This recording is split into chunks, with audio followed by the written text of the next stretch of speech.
생으로 인도하는 그 생명길 갑시다.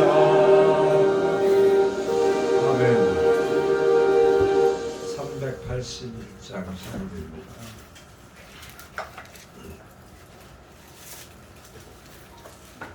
381장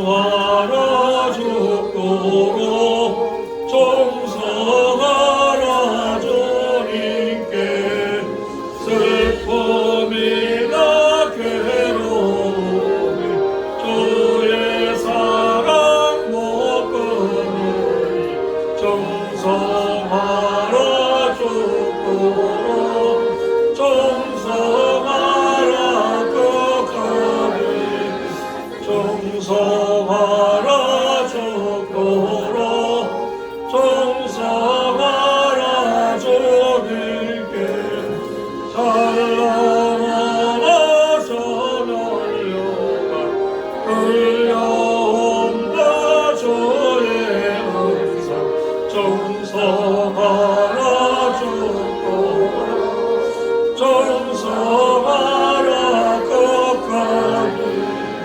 정성하라 죽도록 정성하라 주님께 항상 내가 힘쓰오니 주여 나를 도우소서 정성하라 죽도록 정성하라 끝까지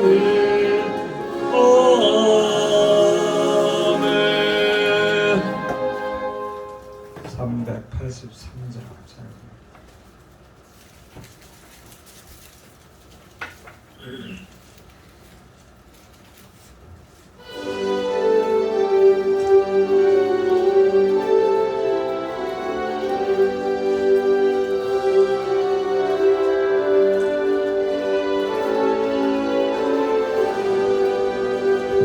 혼란과 핍박 중에도 성도는 신앙 지켰네.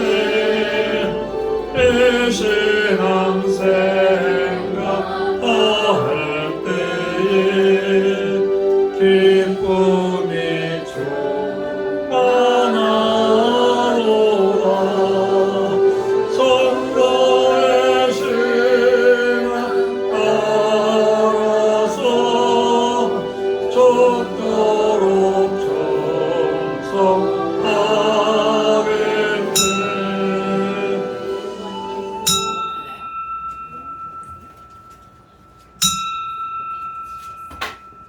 다같이 찬송가 549장 부르시면서 예배 부름에 한 목소리로 응답을 드립니다.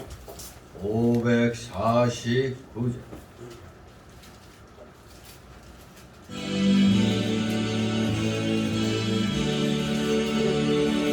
우리 기도를 들어주시고 주님의 평화를 내려주소서.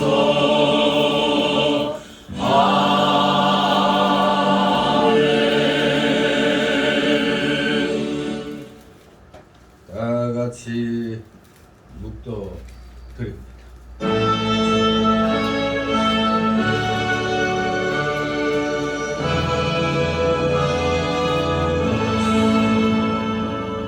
성부 성자와 성령 찬송과 영광 돌려 보내세. 대처러지는까지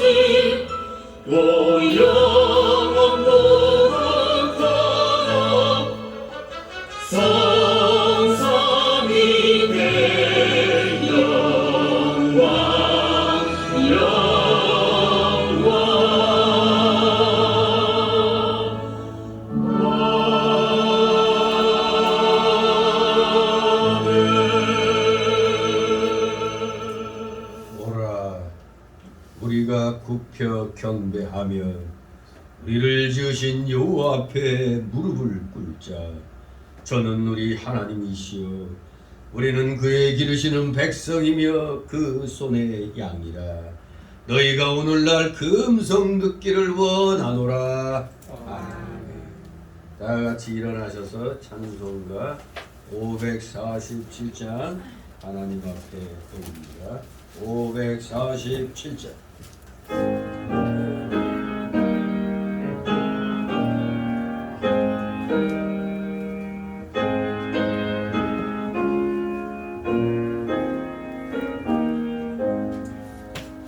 진리와 생명 되신 주 이 몸을 바치옵니다. 믿음과 소망 사랑에 반가운 되게 하소서.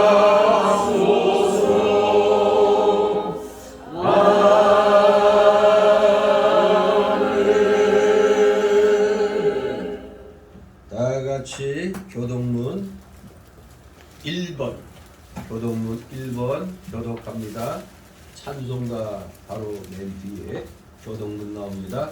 1번 시편 1편입니다. 제가 먼저 있습니다. 교동문 1번.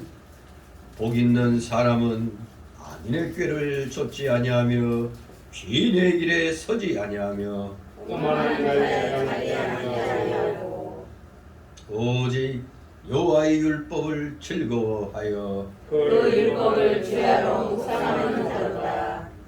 저는 시냇가에 심은 나무가 시절을 좇아 과실을 맺으며 그 잎사귀가 마르지 아니하니 그 행사가 다 형통하리로다. 악인은 그렇지 않으며 오직 바람에 향한 저와 같도다. 그러므로 악인이 심판을 견디지 못하며 죄인이 다같이 대저 의인의 길은 여호와께서 인정하시나 악인의 길은 망하리로다. 아멘. 다같이 사도신경으로 신앙 고백 하나님께 드립니다. 전능하사 천지를 하나님 아버지를 내가 믿사오며 그의 아들 우리 주 예수 그리스도를 믿사오니 이는 성령으로 잉태하사 동정녀 마리아에게 나시고 본디오 빌라도에게 고난을 받으사 십자가에 못 박혀 죽으시고 장사한 뒤 사흘 만에 죽은 자 가운데서 다시 살아나시며 하늘에 오르사 전능하신 하나님 우편에 앉아 계시다가 저리로서 사한 자와 죽은 자를 심판하러 오시리라. 성령을 믿사오며 거룩한 공예와 성도가 서로 교통하는 것과 죄를 사하여 주시는 것과 몸이 다시 사는 것과 영원히 사는 것을 믿사옵나이다. 아멘. 같이 찬송가 3장 하나님 앞에 부릅니다. 찬송가 3장.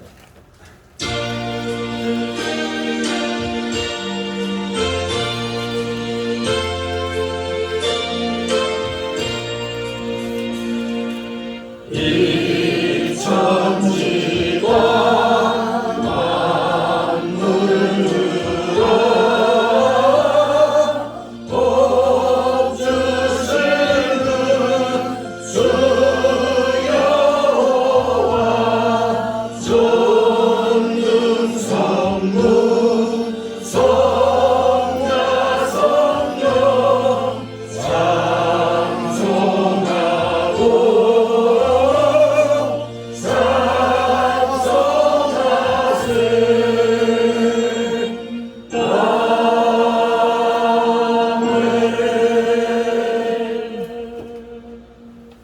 그 자리에서 하나님 말씀 받습니다. 오늘 주일 오전에 주시는 말씀 신약성경 뒷부분에 요한일서 2장입니다. 요한일서 2장 12절에서 17절까지의 말씀 제가 봉독해 올립니다. 요한일서 2장 12절에서 17절까지 말씀 제가 봉독해 올리겠습니다. 자녀들아, 내가 너희에게 쓰는 것은 너희 죄가 그의 이름으로 말미암아 사함을 얻으며, 아비들아, 내가 너희에게 쓰는 것은 너희가 태초부터 계신 이를 알며, 청년들아, 내가 너희에게 쓰는 것은 너희가 악한 자를 이겼음이니라. 아이들아, 내가 너희에게 쓴 것은 너희가 아버지를 알았으며, 아비들아, 내가 너희에게 쓴 것은 너희가 태초부터 계신 이를 알았으며, 청년들아, 내가 너희에게 쓴 것은 너희가 강하고 하나님의 말씀이 너희 속에 거하시고 너희가 흉악한 자를 이겼음이라. 이 세상이나 세상에 있는 것들을 사랑치 말라. 누구든지 세상을 사랑하면 아버지의 사랑이 그 속에 있지 아니하니, 이는 세상에 있는 모든 것이 육신의 정욕과 안목의 정욕과 이생의 자랑이니 다 아버지께로 쫓아온 것이 아니요 세상으로 쫓아온 것이라. 다같이 17절. 이 세상도 그 정욕도 지나가되 오직 하나님의 뜻을 행하는 이는 영원히 거하느니라. 아멘. 모두 제자리에 앉아주시기 바랍니다. 이 시간 하나님 앞에 함께 기도 드립니다. 기도. 거룩하시며 전지전능하셔서 이 세상을 천하우주 만물을 아무것도 없는 가운데서 오직 말씀으로 창조하시고 그 모든 것들이 합력하여 선이 이루어지는 방향으로 질서 있게 모든 것이 운영되도록 경영하시니, 그 놀랍고도 크신 경륜에 오늘도 사랑하시는 자녀들 원근각체에서 이렇게 불러 모아주심으로 하나님 앞에 나와 경배드림으로 귀한 주의를 주님께 드리게 하여 주셨사오니, 아버지 그 크고 놀라우신 사랑에 오늘도 우리 사랑하시는 자녀들 마음과 뜻과 정성을 다하여 주님 앞에 찬송과 존귀와 감사와 영광을 드리오니 주님 홀로 받으시옵소서. 감사를 드립니다. 저희가 예수님을 알기 전까지는 이 세상은 그저 마귀의 주도 아래 이렇게 이루어져 나가는 그런 세상이었지만, 주님을 알고부터 주님을 나의 구주로 영접하면서부터 주님의 십자가 대속의 보혈 공로를 깨달음부터 이 세상은 정말 가치 있는 정말 아름다운 세상이란 것을 깨닫게 되었나이다. 우리의 이 생각의 관점이 완전히 바뀌어서 주님을 찬양하는 삶으로 바뀌었사오니 이 놀랍고도 크신 사랑 저희가 어찌 감당할 수 있겠나이까. 아버지 감사를 드리옵나이다. 우리 모두 영원한 지옥 형벌을 받을 수밖에 없었지만 주님의 은혜로 우리 모두 하나님의 자녀 천국 자녀로 우리 모두 신분이 변화되었으니 우리 신분에 걸맞게 천국 자녀답게 천국 시민답게 우리 모두 살아가도록 최선을 다하여 진실로 하나님께 영광 돌려드리는데 조금도 부족함이 없는 우리 모두 되게 하여 주옵소서. 우리의 진정한 삶이 오직 하나님의 영광을 위한 삶이 되기를 소망하면서 오늘도 이렇게 주의 날 세상 일 뒤로 하고 하나님 나라와 그를 먼저 구하고자 살아가시는 자녀들 이렇게 주님 앞에 나왔습니다. 진실로 사랑하시는 자녀들 오늘도 열심히 말씀에 의하여 우리 속에 많이 남아있는 옛사람의 속성을 쳐서 복종시킴으로 거듭난 새 사람의 영의 인격이 오늘도 잘 자라날 수 있도록 주님께서 은혜로 성령으로 충만케 하여 주시옵소서. 감사를 드립니다. 정말로 주님의 은혜로 말미암아 십자가 사랑으로 말미암아 살만한 세상이 되었는데 아직도 여전히 이 세상에는 믿지 아니하는 자들의 그 욕심으로 인하여, 그리고 서리고 믿음의 기독자들로 인하여 세상이 그야말로 혼탁합니다. 정말로 예수님 믿고 구원받은 자가 맞는 것인지, 아니면은 그냥 이중인격을 갖고 있는 것인지, 본인이 구원받았는데도 구원받지 못하고 있는 것인지, 세상 사람들과 동일하게 살아가고 있는 정말 하나님의 불쌍한 자녀들도 많이 있습니다. 오늘날 우리가 살고 있는 이 대한민국, 어쩌다가 막 이들이 이렇게 국민의 절반 가까이 성장해 왔는지 심히 안타깝습니다. 부귀영화를 다 들여놓고도 어떻게 막 이들을 쫓고 있는 것인지, 아직도 하나님보다는, 교회보다는 자기가 태어난 고향이 우선인 사람들이, 자기가 나온 학교가 우선인 사람들이, 혈연이 우선인 사람들이 교회는 너무나 많이 있는 것 같습니다. 어찌하여 예수님 믿고 구원받았던 사람들이 하나님의 그 어떤 것을 놓을 수 있습니까? 혈연, 지연, 학연, 이 모든 잘못된 것들, 예수 믿고 구원받은 날부터는 다 조개처럼 버려야 할 것인데도 여전히 이 세상 교회는 그저 옛사람의 속성들이 너무나 크게 살아서 영의 사람들이 살아가기에 힘이 그런 부족한 곳이 되어 있는 것 같습니다. 말이 교회지 교회가 세상과 다름없는 것을 또 많이 보게 됩니다. 교회는 분명히 문턱이 높아야 됩니다.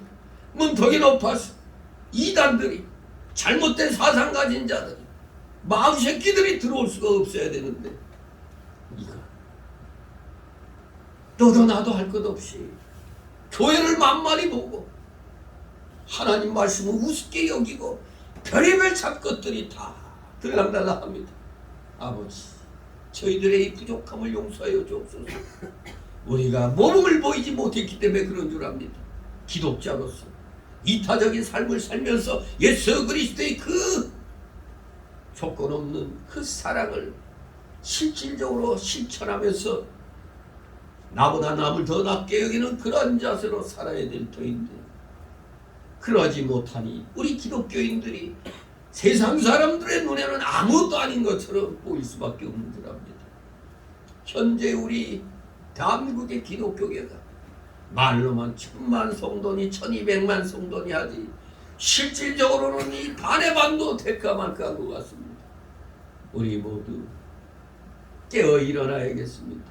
철저히 회개하면서 정말로 예수 그리스도 십자가 대속의 보혈공로로 구원받은 자답게 심령이 깨끗하게 깨어 일어나 이 악한 자들과의 그 싸움에서 우리는 승리해야 되겠습니다.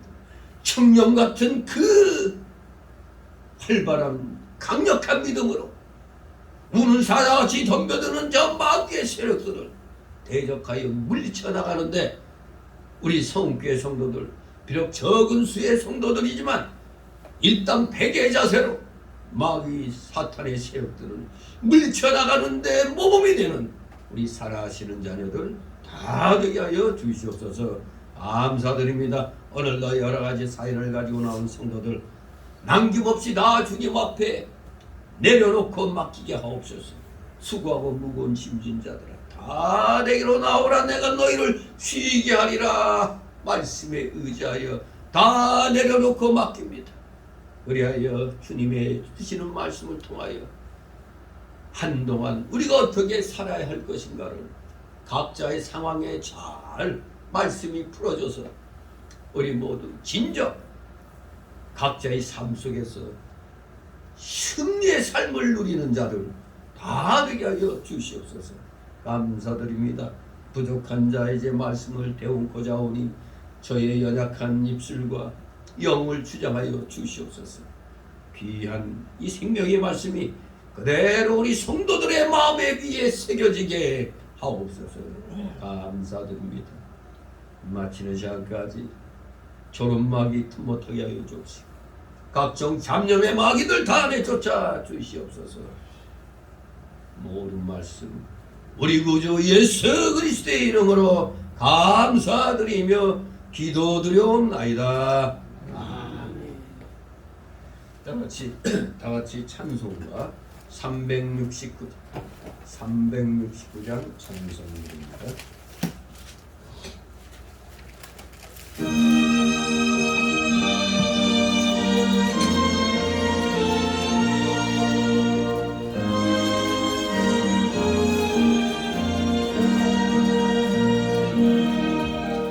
내 마음과 정성을 다하여서 주 너의 하나님을 사랑하라. 내 몸을 아끼고 사랑하리. 형제와 이웃을 사랑하라. 주께서 우리를 예명하시니 그 명령 따라서 살아가니 널 미워할지는 원수라도 언제나 너 그렇게 사랑하라. 널 비판하는 자 위에서도 진실한 마음으로 복을 빌라. 주께서 우리를 명하시니 그 명령 따라서 살아가니 나 항상 주님을 매라하고 형제를 서로하지 베풀었다. 이러한 죄인을 사랑하사 주께서 몸버려 죽으셨다.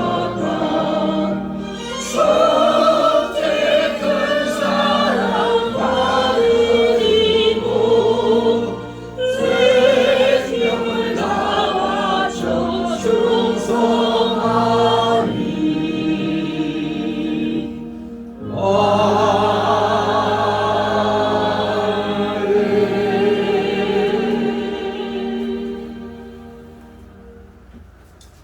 주님의 이름으로 여러분을 환영합니다.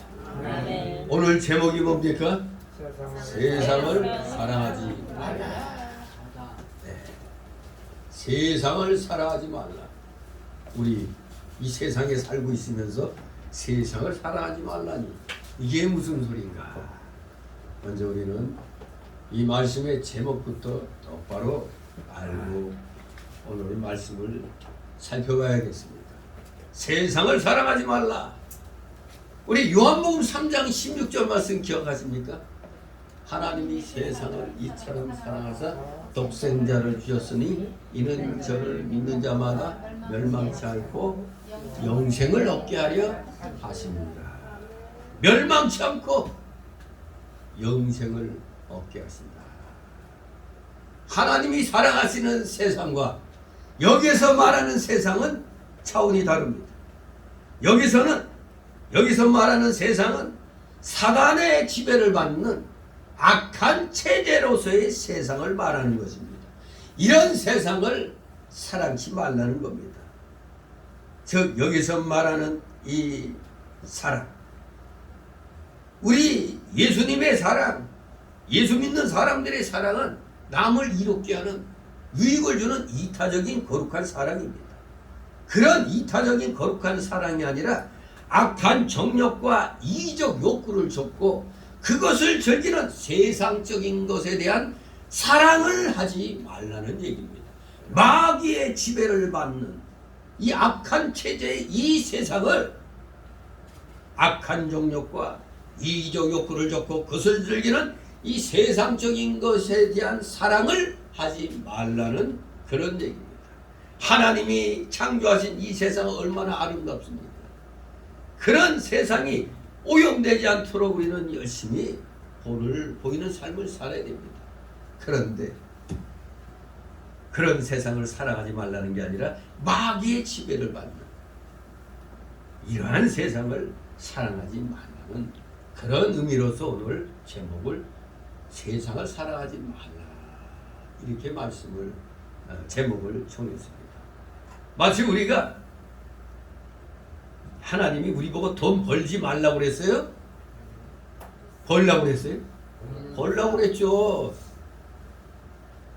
단지 돈을 사랑하지 말라고 그랬지 뿐입니다. 사랑하지 말라고 했지 벌지 말라고 한 게 아닙니다. 열심을 다하여 일어나면 하나님의 자연이치입니다. 자연이치로 우리가 얻게 되는 겁니다. 그런데 그 물질에 내가 파묻혀갖고 물질의 노예가 되면 안 된다는 의미에서 우리 기독교에서는 돈을 사랑하지 말라고 한 거지 벌지 말라고 한 게 아닙니다. 그래서 우리가 잘 깨달아야 돼요. 우리가 복 받게 되면 복에는 여러 가지 복이 있잖아요. 영적인 복, 육신의 복, 물질의 복, 뭐 여러 가지 그 복들이 있잖아요. 우리는 물질계에 살고 있기 때문에 이 물질과 뗄래야 뗄 수 없는 관계에 있는 겁니다. 그래서 우리는 물질을 잘 다스려야 되는 겁니다. 물질의 지배를 받는 게 아니라 물질을 잘 다스릴 줄 아는 능력을 갖고 이 마귀가 지배하는 이 세상을 구분해가지고 마귀의 세력을 떨쳐내버리고 원래 하나님이 창조하신 그 아름다운 그런 세상을 우리는 사랑하면서 가야 되겠습니다. 자, 그러면 제목에 대해서는 이렇게 분명히 무슨 의미인지 아마 다 이제 이해가 됐으리라 믿습니다. 자, 그러면 이제 요한일서 2장 12절 17절 말씀 이제 살펴보겠는데 이 요한일서는 소위 말하는 사랑의 편지라고 일컬어져요. 사랑의 편지 또는 사랑의 변증서라고 일컬어집니다. 그러면 요한일서 말고 또 요한이서가 있잖아요. 그 요한이서는 요한일서의 축소판이에요. 좀 더 보충한 겁니다. 여기에서 좀 빠졌다 부족하다 생각되는 게 보충적인 성격이 요한이서고 또 요한3서가 나오죠. 그건 일종의 좀 개인적인 그러한 서신의 성격이 좀 강하죠. 근데 일단 이 요한일서는 사랑의 변증서, 사랑의 편지, 진리의 변증서. 한마디로 우리 기독자들의 사랑의 실천이 얼마나 중요한가. 실천, 사랑의 실천의 중요성을 구원론적인 관점에서 아주 감동적인 필지로 기록하고 있는 것입니다. 성령의 감동으로 아주 멋지게 우리 기독자들이 사랑을 실천해야 된다는 것을 구원론적인 관점에서 이렇게 정리를 하고 있는 겁니다. 그 당시 교회 내에서 발흥하던 적그리스도에 대한 엄중한 경고와 함께 그리고 그 당시에 이 적그리스도는 소위 그 예수님께서 육체로 오신 것을 부인하는 영지주의 이단을 가리키는 겁니다. 영지주의 이단이 기독교계에 아주 그냥 침투에 들어와 있기 때문에 이들에 대해서 아주 엄중한 경고와 정죄가 함께 어우러져 있는 그런 아름다운 서신이 바로 이 요한일서라고 얘기합니다. 아무튼 우리는 이 요한일서에서 사랑의 사도로 알려진 요한의 그 성도들에 대한 그칠 줄 모르는 관심과 이단에 대한 그의 단호한 성격을 동시에 엿볼 수가 있는 겁니다. 아무튼 이 요한일서를 기록한 목적은 우리 그리스도의 그 선제성, 만세전부터 계신 그 선제성과 또 신인 양성론, 우리 예수님은 완전한 사람이시면서 또 완전한 하나님이셨다는, 하나님이시라는 신인 양성론 등 정통적인 그리스도론을 확립함으로써 그리스도께서 육체로 오신 것을 부인하는 이 영지주의적인 이단을 경계하고 논박을 하는 것입니다. 그리하여 우리 교회와 성도들을 견고하게 세우며 성도들로 하여금 그리스도를 본받아 사랑을 실천토록 하기 위해서 기록을 하도록 하나님이 감동을 주신 겁니다. 뭐를 실천하라? 그리스도의 사랑을 실천하라는 겁니다. 실천하지 않은 것은 믿음이 아닙니다. 믿음은 반드시 실천이 따르는 겁니다. 자, 오늘 이 2장 12절 17절 말씀 들어가기 전에 그 앞에 보면은 요한 사도가 신앙 기준을 두 가지 기준으로 세워놓은 것을 보게 됩니다. 신앙 기준의 두 가지 기준은 뭐냐? 도덕적 기준과 교리적인 기준입니다. 이렇게 기준을 갖다 세워서 이 기준을 점차 확대시키고 반복시켜 적용해 나가면서 이단을 반복하고 참된 기독자의 삶이 무엇인가를 분명하게 밝혀주는 겁니다. 신앙적인 기준, 도덕적 기준과 교리적 기준. 그럼 도덕적 기준이 뭐냐? 빛 가운데 행하느냐 이겁니다. 우리가 빛 가운데 행하느냐, 진리 가운데 행하느냐 이겁니다. 이게 도덕적 기준이에요. 두 번째 교리적 기준은 예수님을 세상의 구주로 믿느냐 이겁니다. 이러한 질문들의 그 핵심적인 내용은 바로 그리스도인에게 주님의 삶이 진정 그러니까 그리스도인들에게 있어 우리의 그 삶이 주님과의 그 사귐이 진정으로 있는 삶인가, 우리의 삶이 진정 하나님과 사귐이 있는 삶인가를 묻고 있는 겁니다. 도덕적 기준과 교리적 기준이. 그게 이제 1장에서 적용시키고 이제 2장에 들어오면은 2장에서의 도덕적 기준은 하나님의 계명을 따르느냐 이겁니다. 하나님의 계명을 따르느냐, 말씀에 순종하느냐 이겁니다. 그게 도덕적 기준입니다. 서로 사랑하느냐 이것이죠. 교리적 기준으로는 예수님께서 그리스도이심을 믿느냐 이겁니다. 예수께서 그리스도이심을 믿느냐, 구주, 구원자, 구세주이심을 믿느냐 하는 겁니다. 아무튼 우리는 예수 그리스도에 대한 신앙과 그리스도를 본받는 실천적인 삶을 우리는 함께 지녀야 되는 겁니다. 그리스도에 대한 신앙, 믿음, 그리고 그리스도를 본받는 그 실천적인 삶, 이것은 뗄래야 뗄 수 없는 겁니다. 불가분의 관계에 있는 것입니다. 믿음과 실천, 뗄래야 뗄 수가 없는 것으로 우리 기독자들에게서 가장 필수적인 핵심 요소라는 것을 우리에게 가르쳐 주면서 이제 오늘 이 본문에 들어가면서 잠시 화제를 바꿉니다. 아주 이 도덕적 기준에 대해서, 교리적 기준에서 쫙 이렇게 설명을 하다가 이제 화제를 갑자기 바꾸어서 논쟁하는 듯한 그러한 툴을 잠깐 멈추고 교회들에게 구원에 대한 올바른 확신을 심어주려고 이제 화제를 바꾸는 겁니다. 그래서 지금 읽어본 대로 사도 요한은 성도들의 신앙의 성숙도와 성격에 따라 회중을 세 종류로 분류하게 되는 것을 우리는 발견하게 됩니다. 자, 그래서 오늘 이 12절, 17절을 두 단락으로 나눠서 살펴봅니다.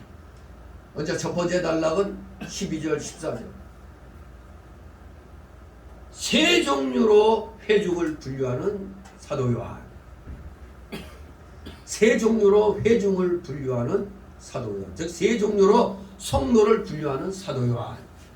두 번째 단락은 15절, 17절로 세상을 사랑치 말아야 할 두 가지 이유. 세상을 사랑치 말아야 할 두 가지 이유. 이렇게 두 단락으로 나누어서 살펴봅니다. 그럼 먼저 첫 번째 단락으로 12절, 14절. 세 종류의 성도로 분류하는 사도 요한. 성도를 지금 세 종류로 분류하고 있습니다. 자, 12절, 14절 있습니다. 자녀들아 내가 너희에게 쓰는 것은 너희 죄가 네 이름으로 말미암아 사함을 얻으리요. 아비들아 내가 너희에게 쓰는 것은 너희가 태초부터 계신 이를 알미. 청년들아 내가 너희에게 쓰는 것은 너희가 악한 자를 이겼음이니라. 아이들아 내가 너희에게 쓴 것은 너희가 아버지를 알았으니. 아비들아 내가 너희에게 쓴 것은 너희가 태초부터 계신 이를 알았으니.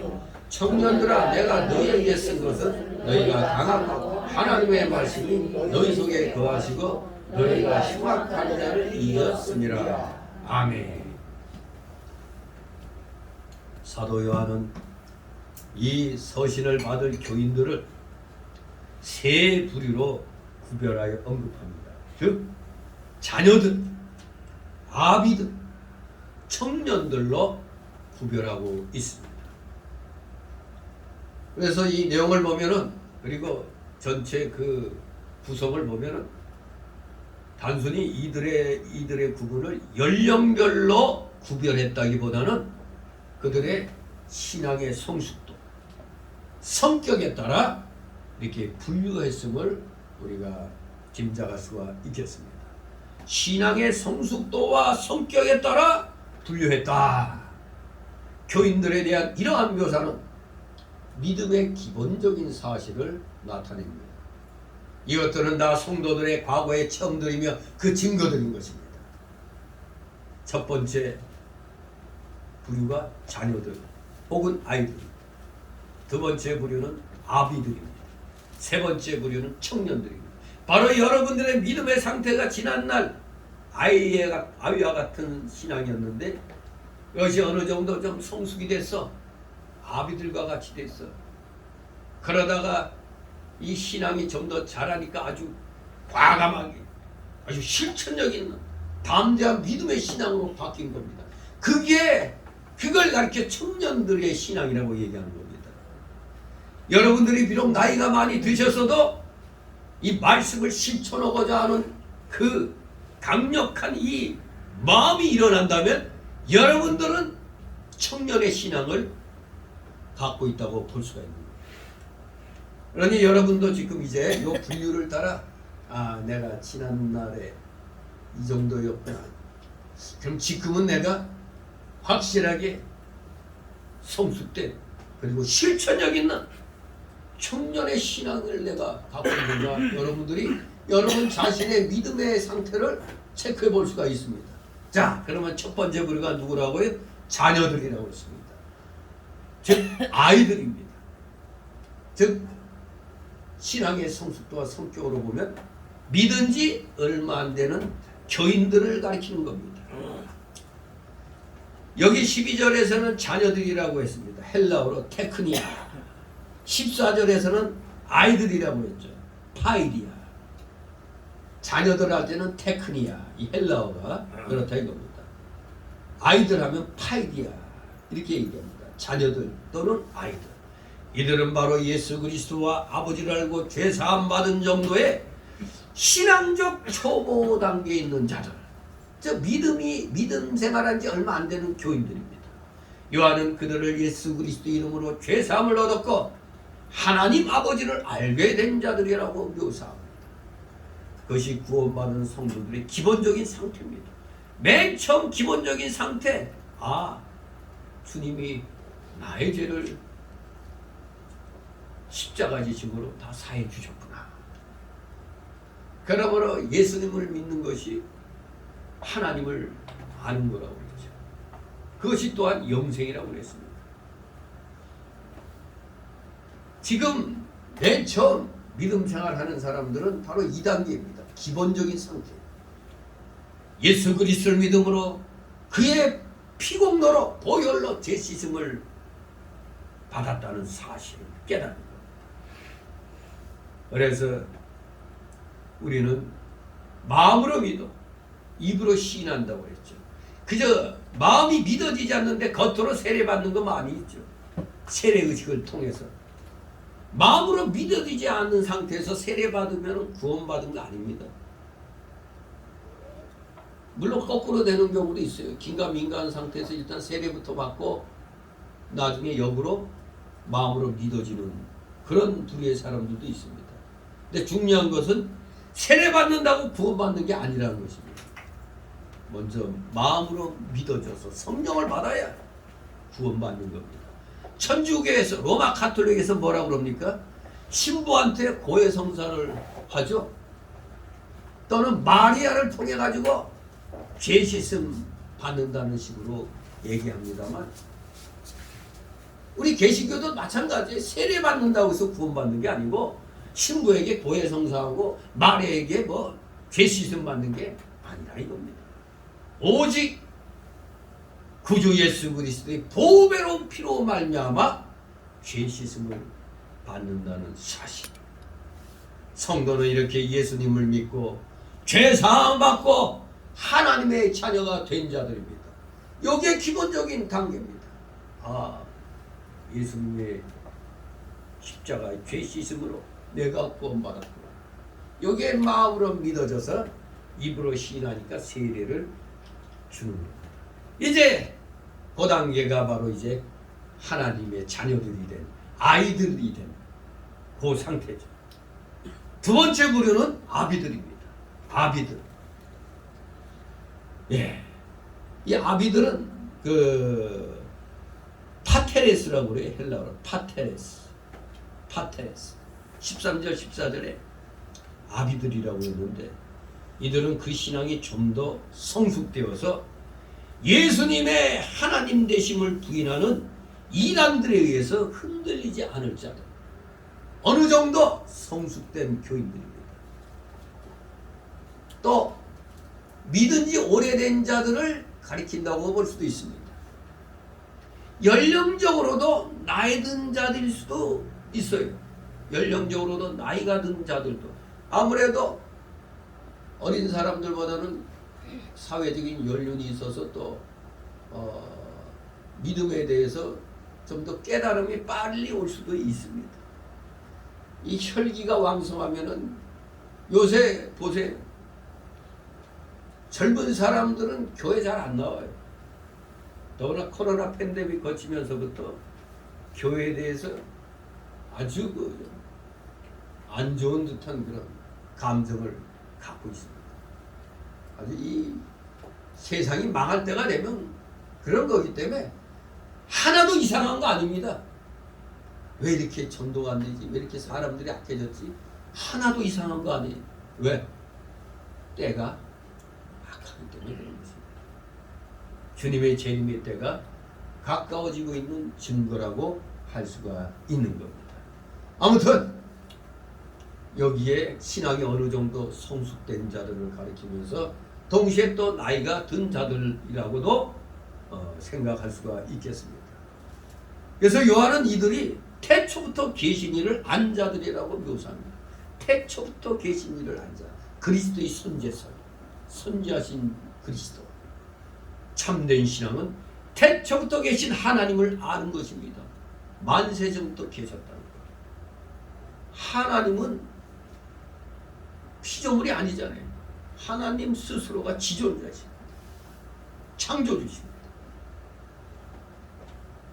바로 이 창조주, 태초부터 계신 하나님을 아는 게 참된 신앙입니다. 우리의 신앙생활은 바로 그런 하나님과 교제하는 생활이 신앙생활입니다. 참되시고 유일하신 그 하나님을 아는 것이 영생이라고 요한복음 17장 3절에 말씀합니다. 참되시고 유일하신 하나님을 안다는 것, 즉 알고 깨닫고 믿는 것을 말하는 거죠. 단순히 우리가 흔히 아는 단어로 알다, 안다는 거하고 믿는다는 거하고 다른 겁니다. 참되시고 유일하신 그 하나님을 안다는 것은 깨닫고 믿는다는 걸 말합니다. 그래야 영생을 얻는 것입니다. 바로 우리의 신앙생활은 바로 그런 하나님과 사귀는 것이며, 그와 동행하며 그를 섬기며 그의 뜻을 순종하는 것입니다. 솔리데오 글로리아, 오직 하나님께 영광. 그러면서 순종하는 겁니다. 세상에서의 성도의 신앙 여정은 바로 그런 하나님을 점점 더 알아가는 과정과도 같은 겁니다. 우리 점점점 세월이 흐를수록 주님에 대하여 점점 더 깊이 좀 더 많이 알고 깨닫고 믿어지게 되죠. 그래서 신앙의 연륜을 너무 무시해도 안 돼요. 갑자기 어느 날 젊은 사람이 그냥 갑자기 뜨거워져가지고 그런 경우도 있습니다만 좀 더 두고 봐야 돼요. 갑자기 뭐가 뜨거워져가지고 그냥 하는 사람은 수상해요. 여러분 우리 라면 끓일 때 뚝배기에 끓인 거하고 양푼에 끓인 거하고 어떤 게 빨리 식어요? 끓을 때는 양푼에 있는 게 잽싸게 그냥 끓어버리죠. 근데 식을 때 하고 그냥 식어버리는 겁니다. 신앙도 그래요.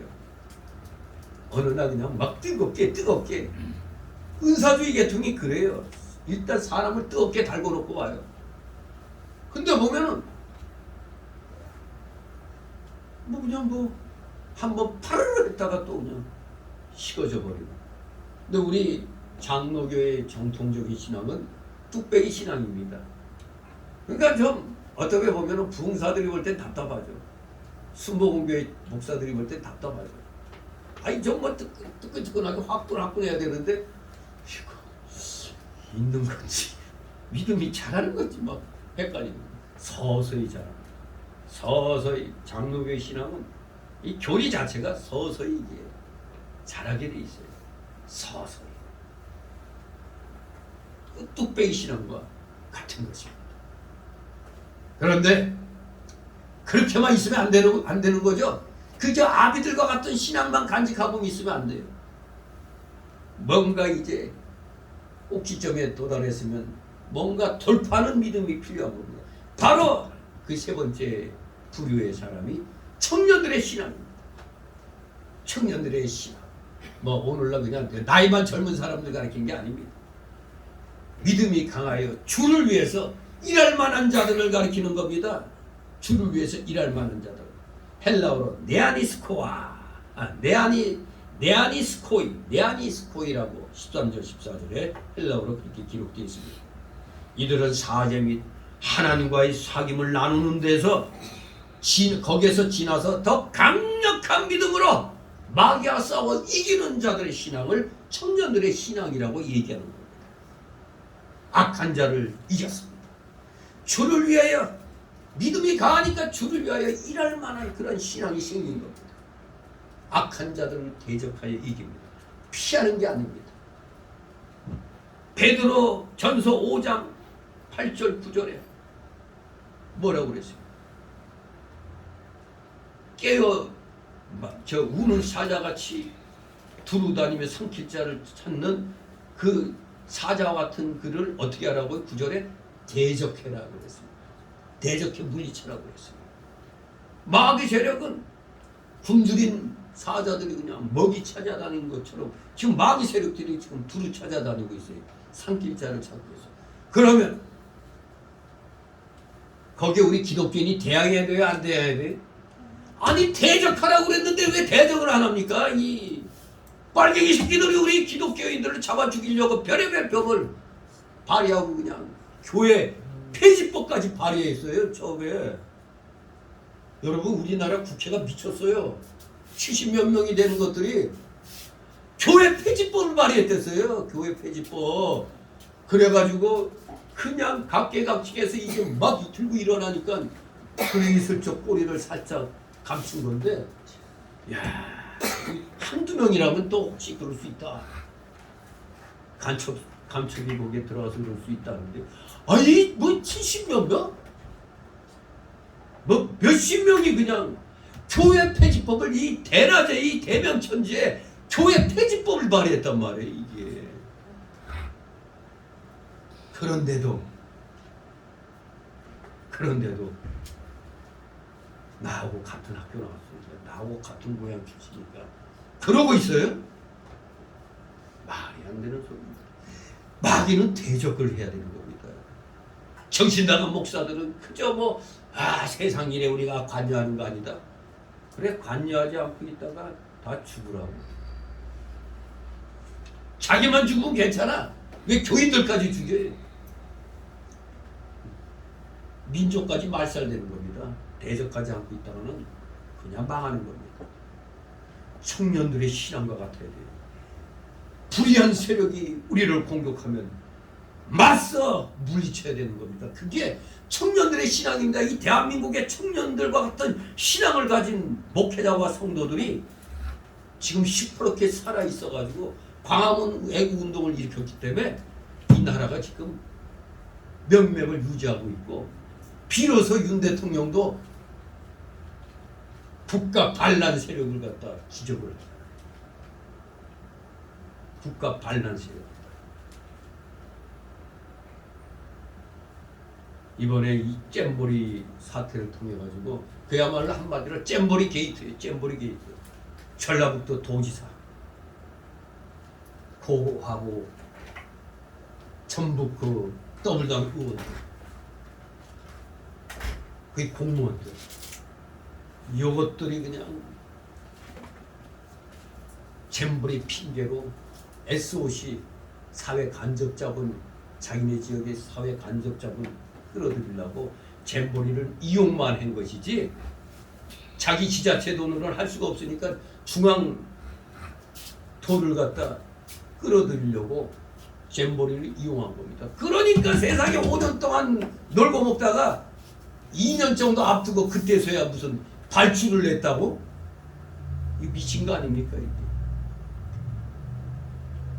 세상에. 근데 여기에 음모론이 있어요. 근데 그것을 먼저 알고 대처한 나라가 미국과 영국이에요. 그 다음에 잽싸게 또 윤 대통령도 뭔가 느낌이 있어서 빠르게 철수하도록 한 거죠. 이게 이상하다는 거죠. 이게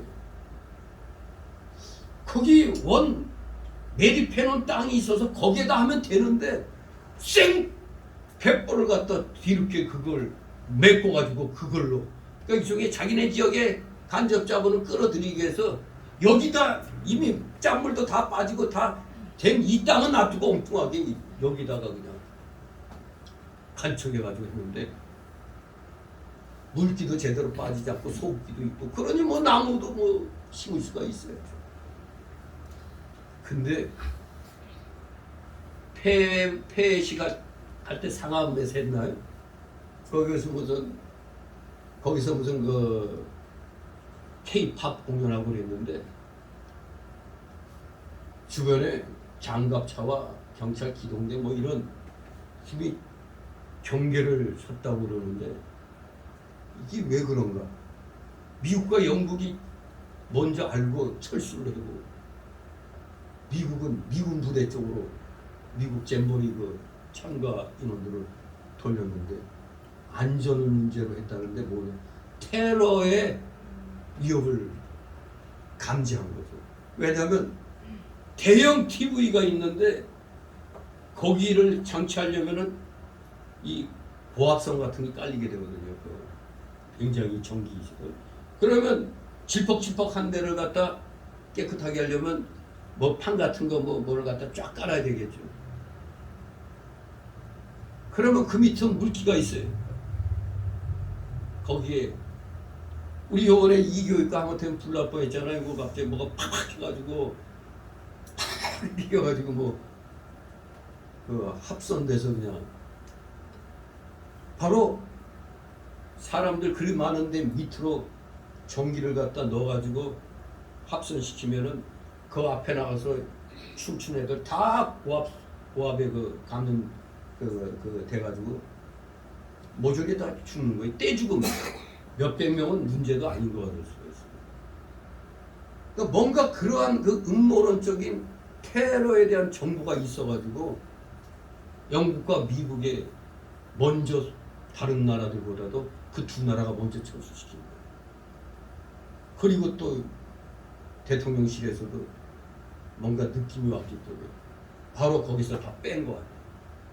거기에서 했다가 만일의 사태 그런 테러가 일어나면 몇백 명 그냥 죽어버리잖아요.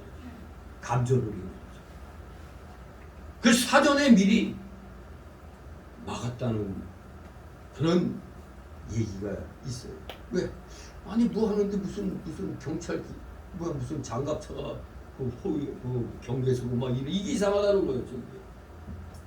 미국과 더구나 영국이 충분히 거기 뭐 의사들도 냉방차도 뭐 다 충분히 그걸 커버할 수 있게끔 중앙정부에서 내려보내서 철수 안 해도 되는데 의사들도 그렇게 배치했기 때문에 문제가 없는데도 영국과 미국이 뺐단 말이에요. 뭔가 그래서 영국 외교관이 그 한 총리한테 그런 얘기를 했다고 그래요. 그 참 위험을 갖다 미리 그 알고 조치 잘했다고. 조금이라도 의심이 되면은 빼야 되잖아요. 아 괜찮아. 옛날 김명삼이 같이 또 객기 부리다가 큰 사고 나서 탄핵받고 끝나버리는 겁니다. 그러면 대한민국이 이제 완전히 마귀들 세상이 되는 거죠. 아무튼 지금 이러한 음모론적인 얘기가 전혀 근거가 없는 게 아니었어요. 이 잼버리 사태 이게 엄청난 게이트입니다. 이게 완전히 그냥 국민들 세금 갖고 니나노 타령하고 다녀서 저거 진짜 감옥 갈 놈들 수지수 쎄고 셌습니다. 지금 아무튼 우리가 세상적으로도 잘못된 그런 일에 대해서는 우리가 반드시 파헤쳐가지고 죄를 가려야 되는 것처럼 우리 기독교인들이 세상적인 이 여러 가지 불의한 사태에 대해서 앞장서가지고 우리가 싸우려고 해야 되는 겁니다. 그래서 세상 사람들보다도 먼저 깨달은 게 있으면 먼저 얘기를 할 줄 압니다. 그게 바로 청년과 같은 믿음인 겁니다. 마귀 세력을 대적해서 그 마귀 세력을 물리치려고 하는 그러한 자세. 이게 바로 청년들의 믿음의 상태인 것입니다. 성경은 이 악한 자들이 누구라고 하느냐? 사단과 악령들과 그들의 종들입니다. 우리 청년들의 믿음은 청년과 같은 믿음은 강해가지고 주를 위해서 일을 할 수 있는 그런 자들입니다. 그런 자들이 악한 자를 이기는 겁니다. 사단과 악령들과 그의 종들을 이길 수 있는 겁니다. 우리 믿음의 청년들이 그들을 이긴 방법은 그들이 강하고 하나님의 말씀에 그들 속에 거하셨기 때문입니다. 그래서 성경은 예수님 믿고 구원받은 자들에게 강해지라고 교훈하는 겁니다. 고린도전서 16장 13절에 깨어 믿음에 굳게 서서 남자답게 강건하여라 그랬습니다. 그저 어린애들과 같은 믿음으로 그저 아비들의 그 실천력이 부족한 그 상태의 믿음에서 머물지 말고 청년들같이 이 청년의 때는 피가 끓잖아요. 청년의 때와 같이 불의를 보면 참지 못해야 돼. 참으면 안 되는 겁니다.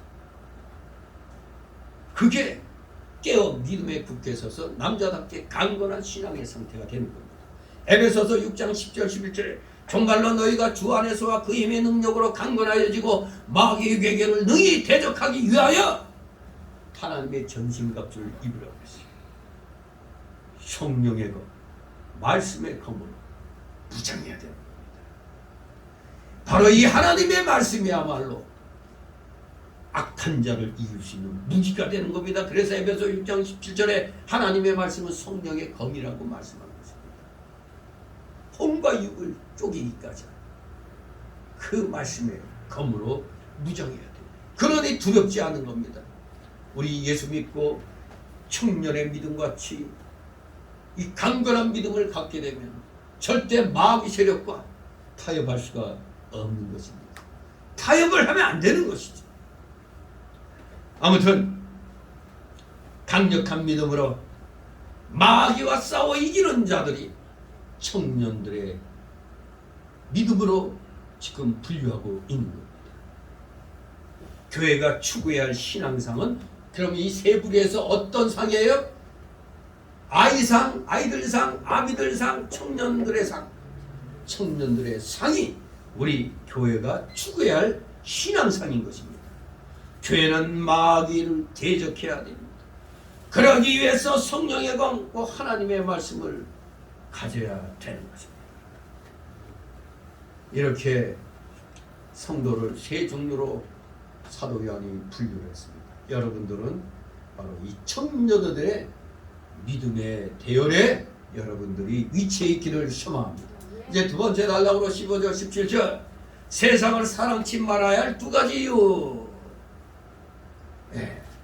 15절에 세상을 사랑함과 아버지를 사랑하면 양립할 수 없는 것이기 때문에, 두 번째 이유는 16, 17절에 하나님 안에 있는 것은 영원하지만 세상의 것은 잠깐 있다 지나가 버리는 일시적인 것이기 때문에 세상을 사랑치 말라고 교훈하고 있는 것입니다. 15절 있습니다. 이 세상이나 세상에 있는 것들을 사랑치 말라. 누군지 세상을 사랑하면 하나 아버지의 사랑이 그 속에 있지 아니하니. 아멘. 예. 한마디로 이 15절 말씀은 세상을 사랑하는 것과 아버지를 사랑하는 것은 절대 양립될 수 없다. 그렇기 때문에 세상을 사랑해서는 안 된다는 겁니다. 사도 요한은 앞에서 언급한 믿음의 기본에 근거해서 도덕적 기준, 교리적 기준에 근거해서 성도들에게 세상이나 세상에 있는 것들을 사랑하지 말라고 교훈하였습니다. 우리는 왜 세상과 세상에 있는 것들을 사랑하지 말아야 합니까? 그것은 세상을 사랑하는 자는 하나님께 대한 사랑이 없는 자이기 때문입니다. 여기서 말하는 세상은 초도에서 말씀드린 대로 요한복음 3장 16절의 세상과 다른 세상이죠. 그 세상은 뭐라고요? 사단의 지배를 받는 악한 체제로서의 세상을 사랑하지 말라는 것입니다. 하나님이 창조하신 세상, 그 세상을 사랑하지 말라는 게 아니라 마귀의 지배를 받는 악한 체제로서의 이 세상을 사랑하지 말라는 것입니다. 그런데 그런 세상을 마귀가 지배하는 그 세상을 사랑한다면 그것은 하나님께 대한 사랑이 없는 자이기 때문이라는 것입니다. 여기 아버지의 사랑이 그 속에 있지 아니한다. 아버지의 사랑, 좀 더 정확히 번역한다면 아버지께 대한 사랑입니다. 아버지께 대한 사랑. 하나님께서는 출애굽기 20장 3절에 너는 나 외에는 다른 신들을 내게 있게 말지니라고 말씀했습니다. 예수님께서는 하나님의 모든 계명들 가운데 가장 첫째 되는 계명은 우리의 마음을 다하고 성품을 다하고 힘을 다하여 하나님을 사랑하는 것이라고 마태기 22장 37절 38절 신명기 6장 4절 5절에 말씀하고 계십니다. 또 하나님은 우리가 하나님과 재물을 겸하여 섬길 수 없다고 마태기 6장 24절에 말씀합니다. 하나님과 재물을 겸하여 섬길 수가 없다 이겁니다. 그런데 둘 다 가지는 비법이 있었죠. 마태기 6장 33절 먼저 하나님 나라와 그를 구하면 그 위에 모든 것을 더하여 주신다고 그랬잖아요. 그러니까 하나님을 먼저 섬기면은 따라온다는 얘기입니다. 아이고 난 이것만 취할래. 하나님 나 안 믿어도 돼. 그러면 재물 혼자 다 가질 것 같죠. 재물은 어느 한순간에 사라져버려요. 이번에 외국 어디에서 참 웃기는 그 기사를 봤는데 한 회사원이 자기 사무실에서 막 컴퓨터 하다가 갑자기 컴퓨터에서 뭘 보더니 갑자기 몸을 부들부들 떨면서 그냥 펄쩍펄쩍 뛰고 난리 났어. 그러더니 앞에 있는 그 다른 직원한테 가서 그냥 삿대질하고 막 그러고 나더니 사장실에 가서 사장 뺨때기 때리고 책상에 올라와서 오줌을 싸웠어. 근데 그 사람이 왜 그렇게 갑자기 미친 듯이 행동했느냐? 아이고 로또가 당첨됐대네. 어이가 없죠. 아니 로또가 당첨됐으면 조용히 그냥 가면 되지. 미친 사람 같이 그냥 한마디로 그 회사에 뭐가 쌓였나 보지. 그러니까 사장실에 가서 그냥 옛날 시하고 그냥 그 쓰러진 사람에게 오줌 싸.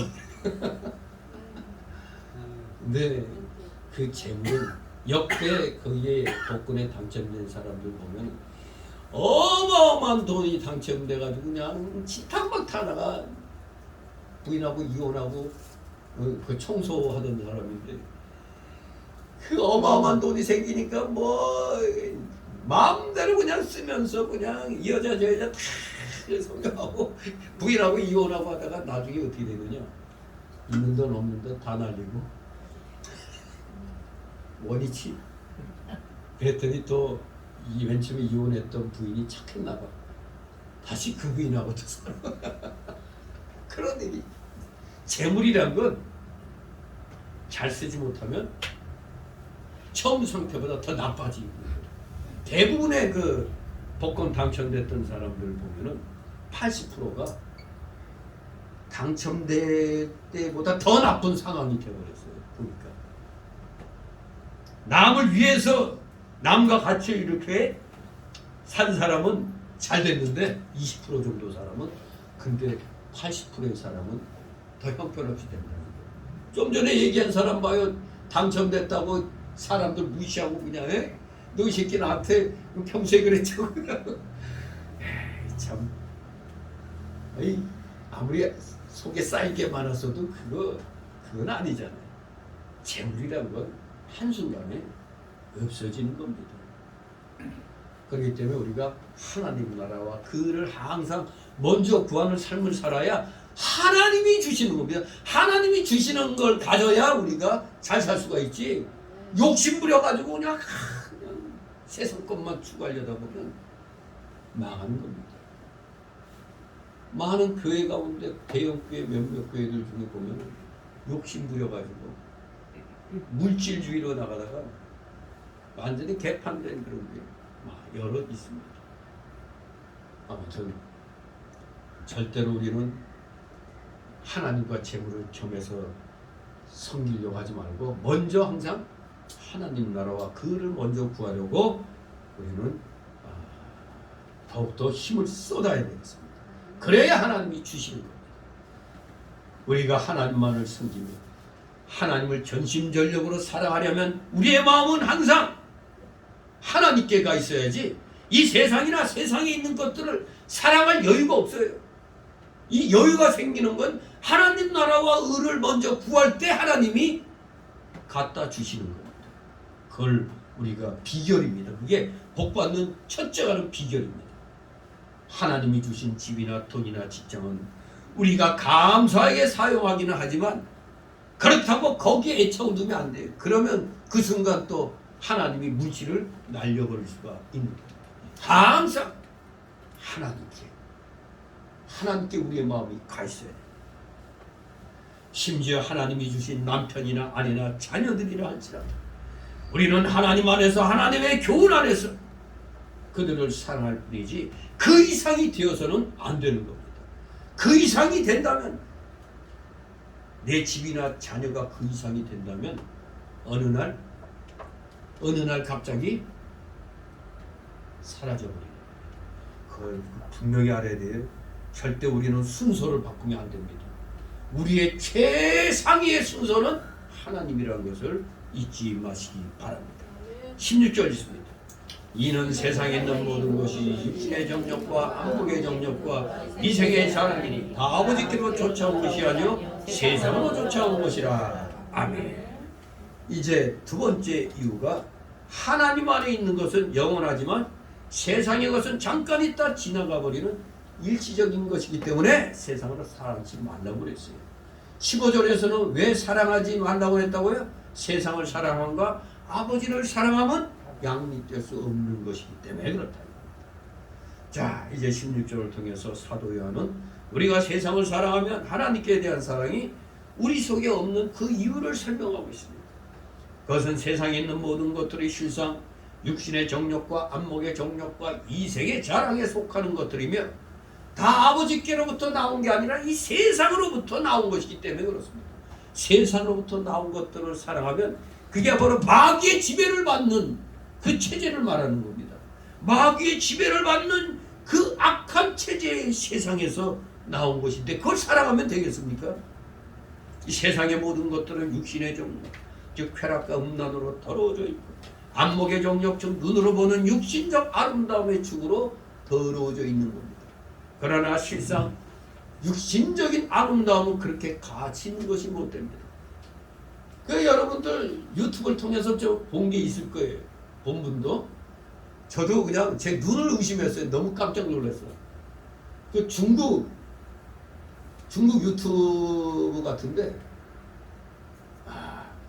진짜 그 화면에 나타난 여인의 얼굴은 그야말로 뭐 미스 코리아, 뭐 미스 차이나, 뭐 미스 재팬, 어이 저리 가라 할 그런 얼굴인데 내가 그냥 경악을 금치 못한 게 이제 이 화장을 지우는데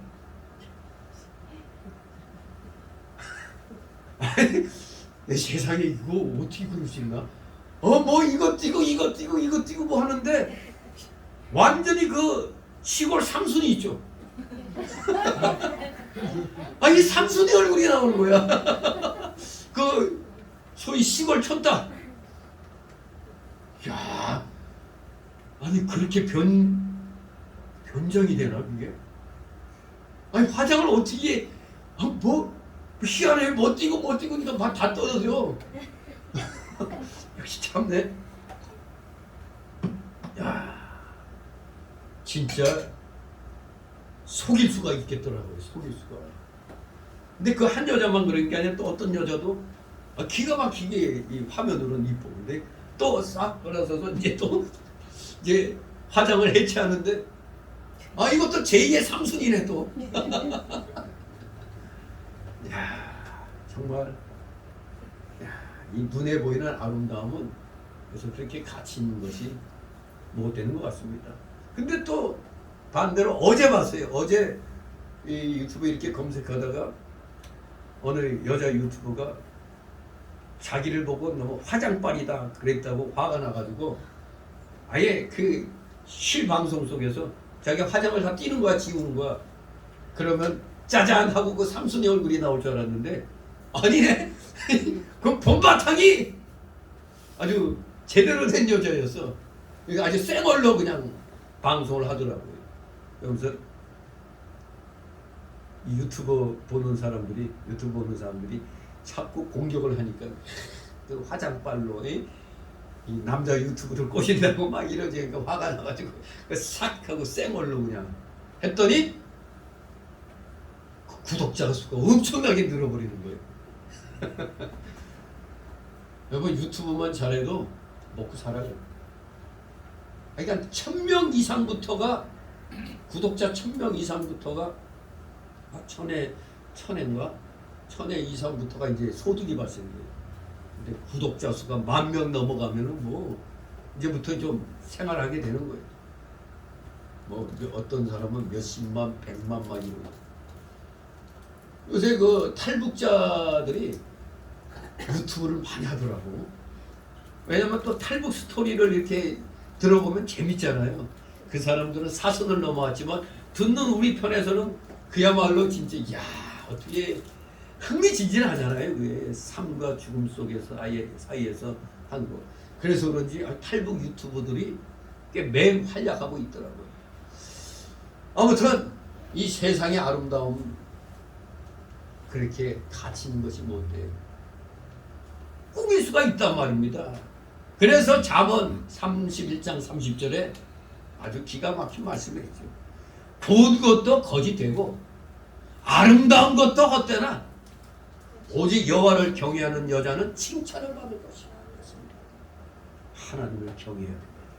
또 세상의 모든 것들은 이 생의 자랑 즉 명예나 권세 등 이 세상의 자랑거리들을 추구하는 것으로 더러워져 있는 것입니다. 이것들은 한결같이 다 헛된 것들임에도 불구하고 우리 사람들은 그것들을 사랑하고 추구하고 있는 겁니다. 우리도 다 그런 속물 근성을 갖고 있잖아요. 알게 모르게 그 속물 근성, 그게 우리가 신앙적으로 멋지게 표현하면 옛사람의 속성. 아주 멋지게 점잖게 얘기할 수 있어요. 옛사람의 속성을 갖고 있다. 이렇게 얘기할 수 있는 겁니다. 그러므로 하나님을 알고 천국 소망을 가진 성도들은 이 헛되고 죄악된 이 세상과 세상에 있는 것들을 사랑하고 추구하며 살아서는 아니 된다는 사실입니다. 다시 17절 있습니다. 이 세상도 그 정욕도 지나가고 오직 하나님의 뜻을 행하는 이는 영원히 거하느니라. 아멘. 그렇습니다. 참으로 이 세상의 것들은 지나가고 마는 것입니다. 지나가는 겁니다. 그런데 미래가 아름다우려면 어떻게 해야죠? 지금 잘해야 됩니다. 지금 말하고 있는 이 순간도 이미 과거가 되어버렸어요. 아름다운 과거는 현재 우리가 어떻게 했느냐에 달렸어요. 아름다운 미래도 현재, 그래서 믿음은 현재가 중요한 겁니다. 현재 어떻게 하느냐에 따라 우리의 미래가 진행이 되는 겁니다. 지나가는 이 세상, 이 지나가는 세상과 함께 우리의 육신의 정욕과 안목의 정욕과 이생의 자랑도 다 지나가고 마는 것입니다. 그래서 전도자는 세상의 모든 것들이 다 헛됨을 반복적으로 증거합니다. 전도서 1장 2절에 전도자가 말하기를 뭐가 어떻다고? 헛되고 헛되며 헛되고 헛되니 모든 것이 헛되도다. 몇 번을 반복했어요? 5번이나 반복했어요. 헛되다고. 이건 세상 부귀영화를, 온갖 부귀영화를 다 누려본 누가 한 얘기라고? 솔로몬이 얘기한 겁니다. 솔로몬에게는 왕비가 몇 명이라고? 그 이름 다 기억할까? 기억 못할 거예요. 그러면 거기에 딸린 자녀들은 수천 명 되겠네. 엄청나죠? 다 그것도 솔로몬이 나중에 지나가 보니까 아무것도 아니야. 헛되다. 전도서에는 토탈이 헛되다는 말, 헤벨, 우리말로 허벌레하기 사지 말라, 허벌레 벌리지 말라 그러죠. 허벌레 그러는데 우리 헛되다는 히브리어가 헤벨이 헤벨, 헛되다 헤벨렐렐 이게 전도서에 38번이나 사용됐어요. 헤벨이라는 단어, 헛되다. 또 선지자는, 이사야 선지자는 하나님의 영광 가운데 외치기를, 이사야 40장 6절 8절에 기가 막힌 식구가 나오죠. 모든 육체는 풀이고 그 모든 아름다움은 들의 꽃 같으니 풀은 마르고 꽃은 시듬은 여호와의 기운이 그 위에 붑니다. 이 백성은 실로 풀이로다. 풀은 마르고 꽃은 시드나 우리 하나님의 말씀은 영영이 서리라. 이렇게 말씀을 했습니다. 요거 좀 기독교 청년들이 연애할 때 프로포즈 할 때 요 얘기 쓰면은 딱 맞을 것 같아요. 네? 하나님의 말씀은 영영이 서리라. 할때 이 사람은 하나님 열심히 믿는 사람인가 보다 하고 믿음이 또 오잖아요. 믿음이 다 오잖아요. 여기 17절에서도 요한이 말하죠. 이 세상도 그 정욕도 지나가되 오직 하나님의 뜻을 행하는 이는 영원히 거하느니라고 증거했습니다. 하나님의 뜻은 바로 예수 그리스도를 믿고 모든 성경 말씀을 믿고 성경대로 사는 게, 그게 바로 하나님의 뜻입니다. 성경 말씀대로 사는 겁니다. 이게 하나님의 뜻입니다. 특히 주 예수 그리스도의 명령대로 서로 사랑하는 겁니다. 말로만 사랑이 아니라 실천해야 됩니다. 실천해야 됩니다. 이렇게 하나님의 뜻을 행하는 자들만 새 하늘과 새 땅, 그 영원한 영광의 천국에서 영원히 거하게 되는 것입니다.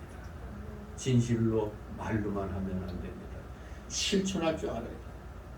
불의와 맞서 싸워 어렵고 힘든 사람들을 향해 긍휼의 마음을 품고 베풀 줄 아는 사람, 이게 주님의 사랑을 실천하는 사람입니까? 우리 대한민국 이시조선 말기 대한제국 시절 서양 선교사들로 인해서 이 땅에 기독교가 심어지고 그들의 희생적인 사랑으로 대한민국이 세워진 겁니다. 희생적인 사랑. 정말 여러분, 우리 한국 기독교 역사에서 그 이시조선 말기부터 이렇게 그 선교사들의 그 이 땅에 와서 희생한 거 보면 정말 대한민국, 오늘날의 대한민국, 이시조선 대한제국 거쳐서 일제 식민지 거쳐서 대한민국, 이 대한민국이라는 새 나라 건국되기까지 과정에 하나님에게 놀라운 역사하심이 숨쉬고 있었다는 것을 우리가 잊으면 안 되겠습니다. 그들이 실천했기 때문에 그래요. 언더우드 선교사 같은 경우는 사실 우리나라에 올 군번이 아니었어. 인도인가 어디 다른 나라의 선교사로 파송돼 그게 정해져 있던 사람인데 어느 날 기도하다가 조선이라는 나라가 너무너무 불쌍하게 기도 중에 그 선교사들 통해서 그 조선이라는 나라에서 듣고 기도하다가 그냥 그 인도로 갈 꿈을 접고 조선으로 마음을 바꾼 게 그 성령의 감동이었던 겁니다. 마치 바울 사도가 등에 떠밀려 갖고 유럽으로 건너가지 않았으면 오늘의 유럽 문명이 없었을 겁니다. 근데 성령의 감동으로 자기는 이쪽으로 동쪽으로 가려고 했는데 자꾸 성령의 감동이 서쪽으로 가게 해서 오늘의 유럽이 탄생이 된 겁니다. 오늘의 대한민국의 기틀도 바로 그 선교사들이 우리 조선보다 더 나은 곳이 있는데 거기로 안 가고 이쪽으로 와가지고 희생했기 때문에 오늘날의 세계 10위권 안에 이 대한민국이 서게 된 겁니다. 아무튼 이 대한민국 하나님이 세우신 나라입니다. 이거 확신 있어야 됩니다. 이 정신 나간 저 광복회장인가 저 인간 저거 대한민국 건국이 어떻게 1919년도야 이 말같이도 지금 현 정부의 그 추진 방향하고 다르게 나가고 있어요. 이게 광복회장이 돼갖고 저 광복회 없어야 돼. 건국회로 바꿔야지.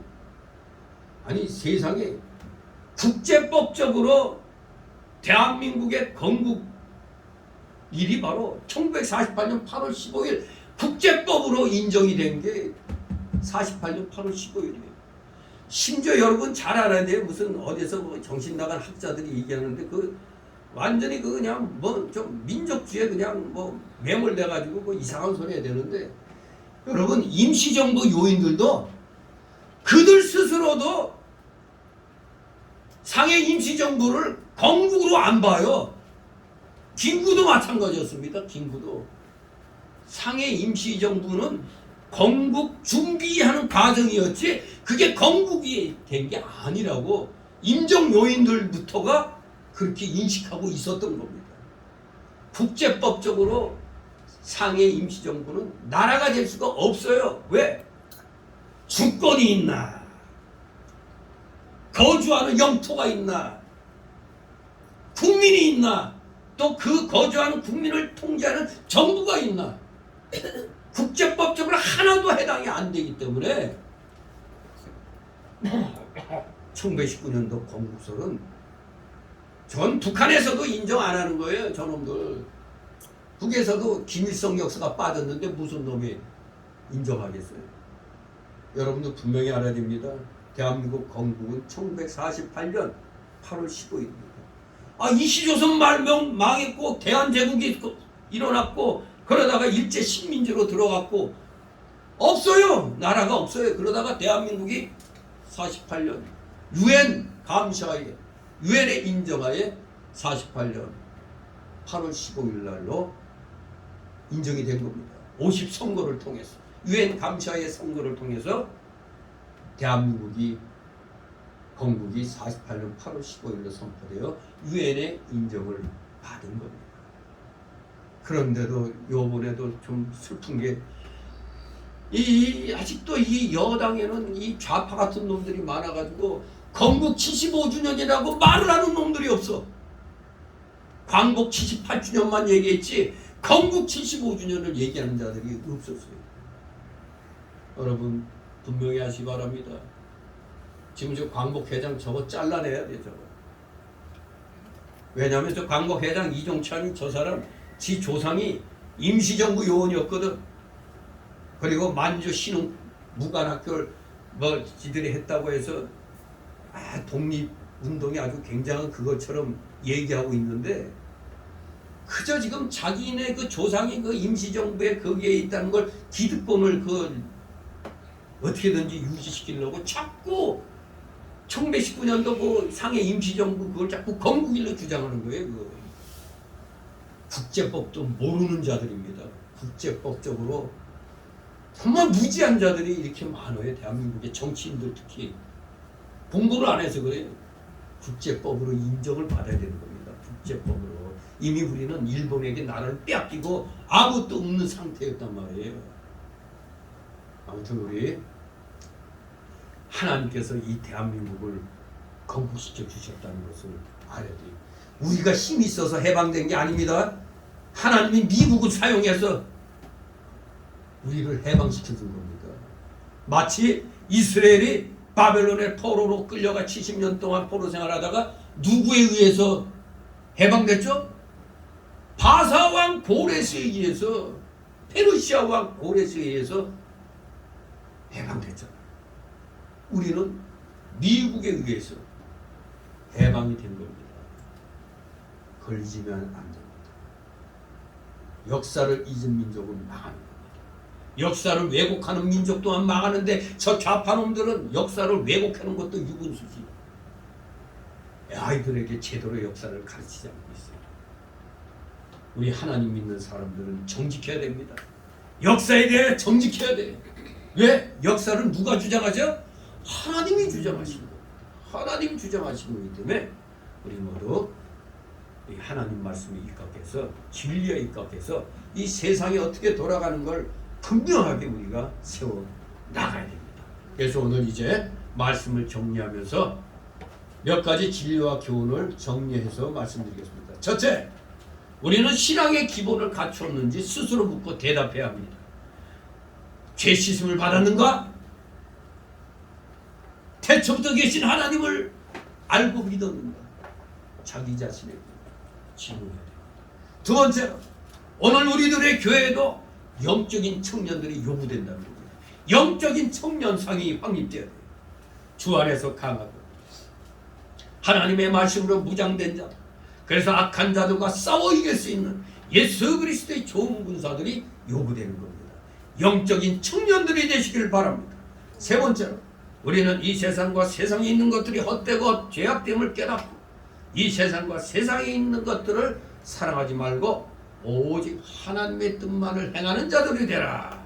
하나님의 뜻만을 행하는 자들이 되시기 바랍니다. 하나님의 뜻을 행하는 것은 주 예수 그리스도를 믿고 성경의 모든 말씀을 다 믿고 성경대로 사는 겁니다. 만약에 길거리 가다가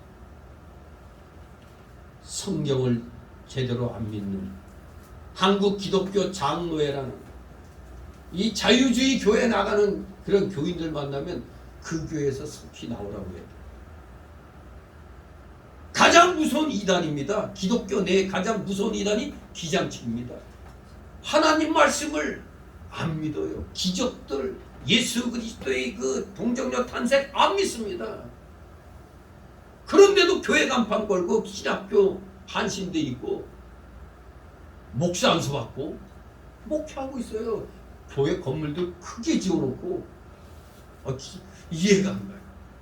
바로 그 기장치 목사들이 무슨 짓을 했습니까? 전번에 그것들이 떼거지로 시청 앞에 나와가지고 주한미군 철수하라고.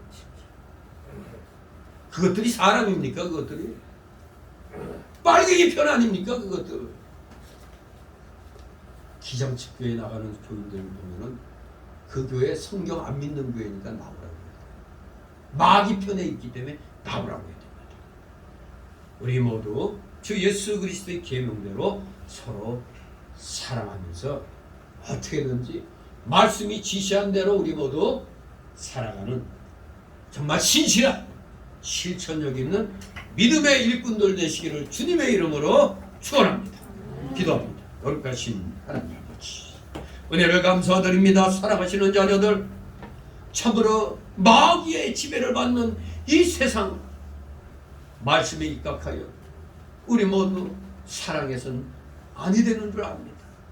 마귀하고는 싸워야지 마귀하고 타협해서는 안 된다는 것이 바로 성경의 진리입니다. 우리 모두 이 헛된 세상 말씀으로 우리는 이겨나가면서 영적인 청년이 되어서 우는 사자같이 덤벼드는 저 마귀의 세력들을 물리쳐 나가는데 최선을 다하는 아름다운 복음의 일꾼들 다 되게 하여 주시옵소서. 감사드리며 예수 그리스도의 이름으로 기도드리옵나이다. 같이 찬송가 460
이 시간 드려진 예물을 놓고 잠시 봉헌 기도입니다. 사랑과 은혜가 풍성하신 거룩하신 하나님 아버지, 오늘 이렇게 귀한 주의 날을 맞이하여 하나님께서 허락하여 주신 각자의 그 생활 영역에서 열매 맺힌 귀한 그 열매들을 오늘도 주님의 사랑에 힘입어 주일 예물 구별케 하여 주시고, 10의 1조 예물 구별케 하여 주시고, 각종 명목의 감사 예물들, 찬양 예물, 건축 예물 구별케 하여 주셨사오니 아버지, 그 놀랍고도 크신 사랑과 은혜 감사를 드립니다. 언제나 하나님 나라와 그를 먼저 구함으로 풍성한 열매를 주님께서 주실 줄 믿고 더욱더 힘을 내어 하나님 앞에 계명 철저하게 지키는 우리 사랑하시는 자녀들 다 되게 하여 주시옵소서. 이 드린 손길들을 위해 30배, 60배, 100배의 놀라우신 복이 임하게 하옵소서. 그 하는 생업까지, 그 가정, 놀랍고도 크신 오병이어의 기적이 임하게 하옵소서. 물질로 혹시 고통당하는 우리 성도들 있습니까? 속히 그 어려움을 믿음으로 이겨내어서 하나님이 주시는 물질 마음껏 주의 영광을 위하여 사용할 줄 아는 진정한 믿음의 실력자, 물질의 실력자 다 되게 하여 주시옵소서. 드려진 예물 몸된 교회를 위하여 잘 사용될 수 있도록 늘 은혜로 충만케 하여 주시옵소서. 감사드리며 예수 그리스도 이름으로 기도드리옵나이다. 아멘.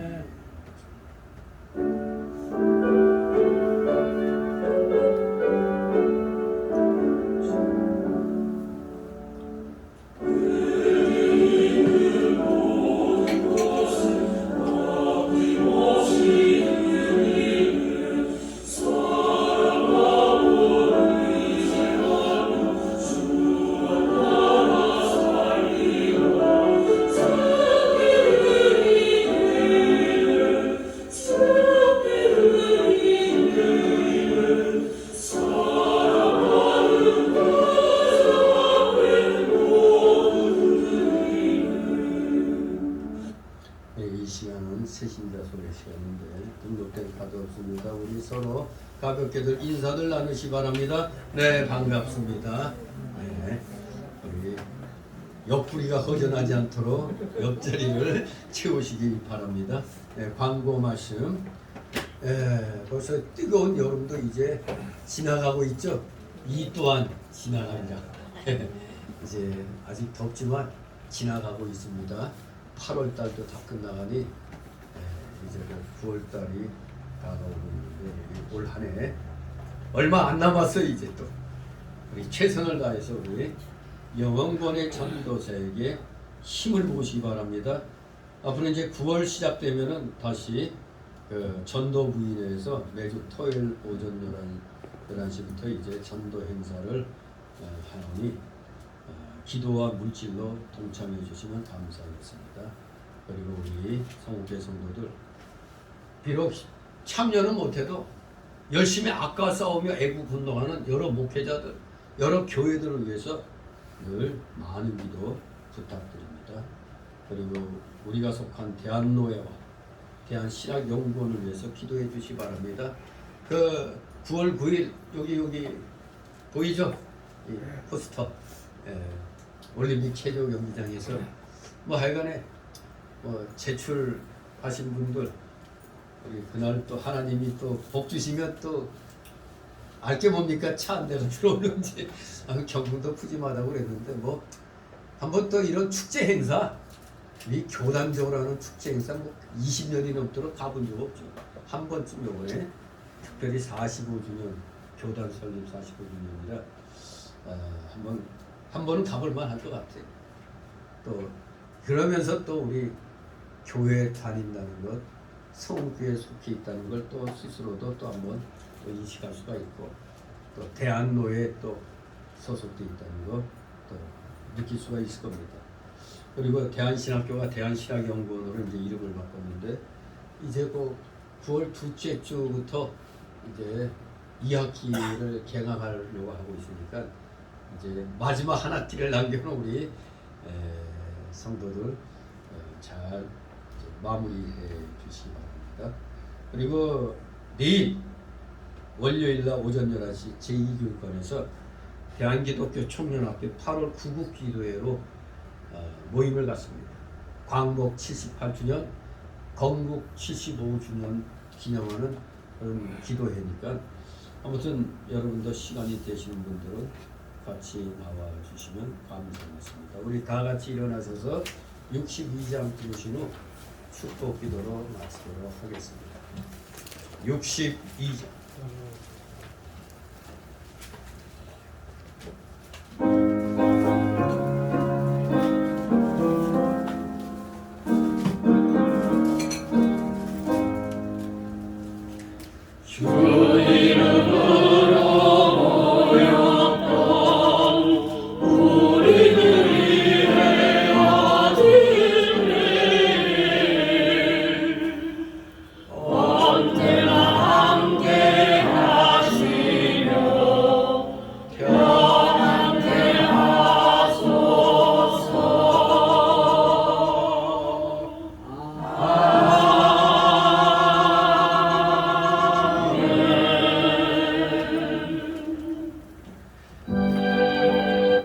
영원한 지옥 사망 형벌로부터 영생 복락의 묵음 천국으로 우리를 구원하여 주신 우리 구주 예수 그리스도의 크신 은혜와 하나님 아버지의 극진하신 사랑하심과 성령님의 감동 감화 교통 충만 내주 역사하심이 여기 머리 숙인 모든 무리들 머리 위와 각 가정 위에 하는 생업 위에 하는 학업 위에 이 나라 이 민족 위에 이 나라 올바른 모든 교회들 위에 이제부터 영원토록 함께 있을지어다. 아멘.